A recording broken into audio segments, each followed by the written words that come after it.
Hotline Miami is a game about butchering people. Lots and lots and lots of people. A short message asking you to clean up or visit an address is left on an answering machine, and you oblige by visiting the location and butchering everyone therein, floor by blood-soaked floor. Are you a hitman or just a psychopath? Is this real or some drug-induced fever dream? These are the questions you'll ask yourself during Hotline Miami's short and exciting campaign. But whether or not you receive satisfying answers, Hotline Miami's frantic gameplay, intense visuals and outstanding soundtrack makes for some gloriously satisfying bloodshed.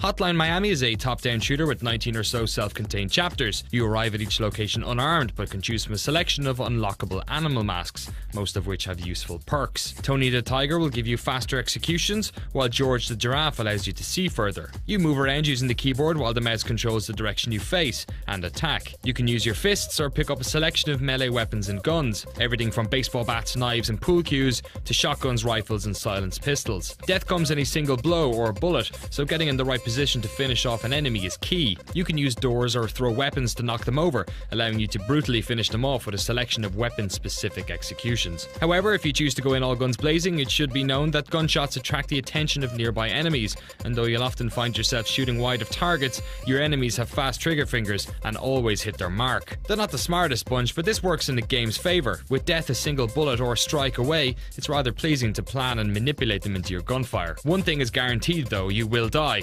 A lot. Thankfully, a single button tap gets you back in the action quickly, and checkpoints come once you've killed everyone on a floor and progressed to the next. This encourages you to trust in your instincts and play fast. Like Super Meat Boy, you'll often find yourself replaying floors 20 or 30 times before you reach a checkpoint, but it rarely feels cruel. When you die, it's due to your own poor execution, and the run and gun action is so satisfying that you'll find replaying these sections very enjoyable. Each level gives you a points tally and grade, so aiming for a top grade or trying out one of your newly unlocked masks are great reasons to replay levels. Boss fights and set pieces pop up occasionally, and these can be deeply frustrating as you're forced to die repeatedly in order to learn the pattern through trial and error. There are a number of technical issues too. Infrequent crashes can be annoying, and the promised gamepad support is currently not available. However, even the roughest parts of Hotline Miami are softened by its frankly outstanding soundtrack and entrancing visuals. The music is a mixture of down-tempo psychedelic grooves and fast-paced electro that feels right at home with the intense visuals. The entire experience feels like a psychotic, cocaine-fueled rampage, a homage to slasher movies and the drug culture of the 80s. And like most cocaine-fueled rampages, it's short-lived but memorable. You'll complete Hotline Miami in between 2 and 3 incredibly fun, blood-soaked hours. Hotline Miami is an engrossing twitch shooter with a confident sense of style. Many games attempt to use story to explain away the massacre of outrageous numbers of victims. Hotline Miami bathes in the thrill of murder and cares little in justifying its actions.